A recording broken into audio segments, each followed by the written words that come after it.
periciais, por exemplo, o que é uma perícia? A perícia ela é um elemento de prova no processo, certo? Então vocês imaginam que o juiz ele está olhando aquele processo, está avaliando ele, e lá pelas tantas tem um tipo de assunto que ele não domina, que não faz parte, né, desses conhecimentos dele na área da psicologia. Então ele pensa assim, não, eu vou precisar chamar um profissional de minha confiança para fazer uma avaliação pericial, e assim essa pessoa vai trazer um laudo, e isso vai causar o quê? Né? Vai me dar ferramentas para que eu possa tomar minha decisão, porque é isso que é importante. A gente pode fazer o laudo, e o resultado, a conclusão do laudo foi A, e o juiz entender que não, que o correto é o B. Então assim, nós vamos fazer o nosso trabalho, mas é o juiz que vai dar a sentença e determinar. E é muito importante que durante a ação, lá no final, quando tu vai conversar, que tu tem tantos dias para entregar o laudo, tu vai anexar no processo, depois os advogados vão tomar conhecimento. Aí tu pode dizer exatamente isso, que o teu trabalho inicia dessa maneira, e que depois é o juiz, né, que vai olhar o teu laudo e vai dar a sentença. Então, deixar bem claro isso. Então, esse trabalho pericial, ele, quando pronto, ele serve como uma prova pericial. E ele é feito por quem? Óbvio, né? Ele é feito por um profissional que a gente chama de perito.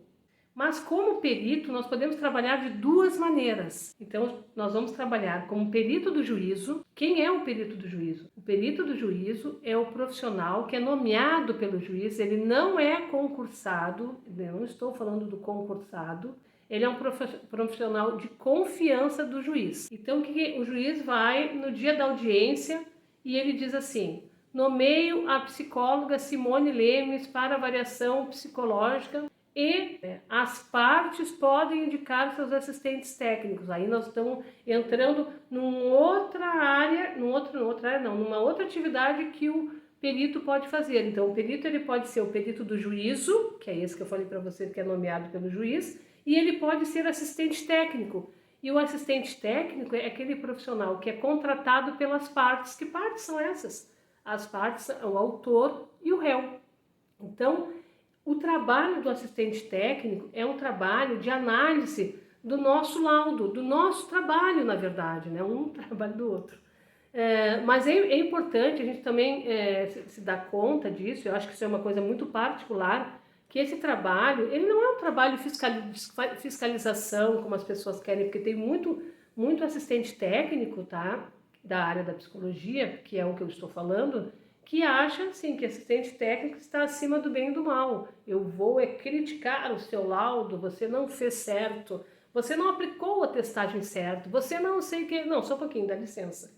Nós temos que ver todo o contexto desse trabalho do perito do juízo. O perito do juízo é ele que vai decidir o método e a técnica que ele vai utilizar. Esse método e a técnica, eles têm que estar de acordo, né, com as diretrizes do Conselho Federal de Psicologia. Então, se ele estiver dentro desses parâmetros, tá ok. O assistente técnico, ele vai ter contato com esse laudo, pronto, evidentemente, né, e a partir dali, ele vai então poder fazer o quê? Ele vai poder contestar, né, o que ele acha que não está de acordo, ou ele vai concordar com o laudo, tranquilamente. Mas assim, pessoal, uma das funções do assistente técnico é fazer quesitos. São os quesitos que são enviados para aquele perito do juízo responder. Então, quando o assistente técnico pega o teu laudo, ele também vai estar com as respostas dos quesitos. Então ele vai poder olhar, aqui está o laudo e aqui estão as respostas. Vamos ver se tem coerência e vamos ver se ele respondeu. Isso é importante. O perito do juízo, ele tem que responder esses quesitos. E não é assim, ó, não, eu não vou responder. Isso aí não é da minha alçada. Gente, pelo amor de Deus, tem casos que tu pode literalmente responder sem nenhum problema, a não ser, tu não vai responder a não ser que não seja da tua área. Por exemplo, no nosso caso, da psicologia, se por acaso tem quesitos que fazem parte, por exemplo, da área médica.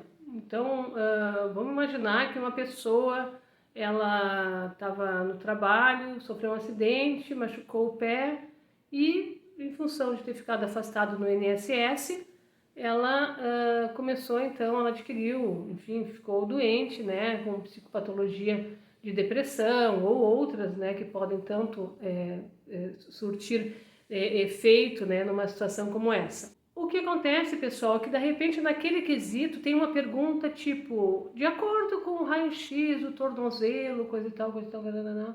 Aí tu vai dizer que não cabe a esta perícia esse assunto.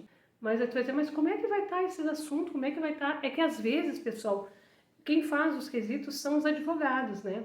E aí, então, eles fazem todos os quesitos e alguns quesitos ficam que é de outra área. Então, a gente só tem que saber exatamente isso, responder o que é nosso. Por exemplo, perguntar se determinada medicação da área psi, que ela é indicada para aquele tipo de patologia. Bom, eu posso conhecer muito de medicação porque eu estudei, mas eu não posso falar sobre a medicação, sobre os efeitos dela naquele paciente, porque eu não sou médica. Então, eu vou deixar isso a cargo de quem? Do psiquiatra. Então, a gente tem que saber o nosso limite, porém, tem a nossa área que é muito completa, que vai falar da dinâmica psicológica dos periciados, e isso é a cargo do psicólogo mesmo. Então, essa é mais uma diquinha para vocês, certo? Desse universo das perícias psicológicas. Tudo de bom e até o próximo vídeo.